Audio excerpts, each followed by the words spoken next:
আজকে এখানটাতে করছি আমি চিকেন স্যান্ডউইচ। এখানে দেখো আমি চিকেন আর আলুটাকে বয়েল করে নিয়েছি, আর একটা ডিমও বয়েল করে নিয়েছি। এই যে ডিমটাকেও এর সাথে ম্যাশ করে নেব সমস্ত কিছু দিয়ে। এর মধ্যে রয়েছে একদম বয়েল চিকেন, আর তার সাথে হচ্ছে বয়েল পটেটো, আর এখানে বয়েল এগ। এবার এটাকে ভালো করে মেশাবো। আর এর মধ্যে যা যা মশলা অ্যাড করছি সেটা দেখো। এই যে দিয়ে দিলাম অল্প একটু পরিমাণে লেবু, এর মধ্যে লেবু পড়লো। তারপর দেবো অল্প একটু লবণ। ওই ইনুর কবিতা একটু আসতে দিয়ে দাও তো। দাঁড়াও, বাইরে এখানে এখানে এখানে আছে চাবি।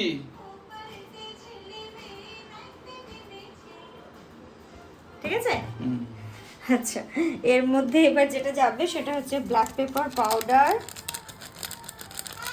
হ্যাঁ, যাবে এতে চিলি ফ্লেক্স।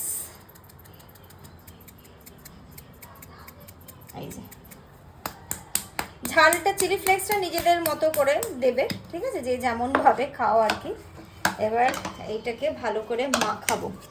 আর এখানে দেখো এই পাশে শসা আর গাজরটা আমি গ্রেট করে রেখেছি, সেটাও এর মধ্যে পড়ে যাবে। পেঁয়াজ আমি অ্যাড করছি না, যেহেতু ইফতারে খাবো তাই আর এর মধ্যে পেঁয়াজটা অ্যাড করলাম না। আর এর মধ্যে আরেকটা জিনিস যেটা দেবো, মিয়োনিজ দেবো না, আমি একটুখানি টমেটো সস অ্যাড করব। এই যে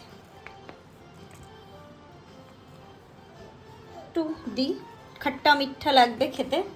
ব্যাস, এবার হচ্ছে আমার স্যান্ডউইচের স্টাফিংটা হয়ে গেছে রেডি।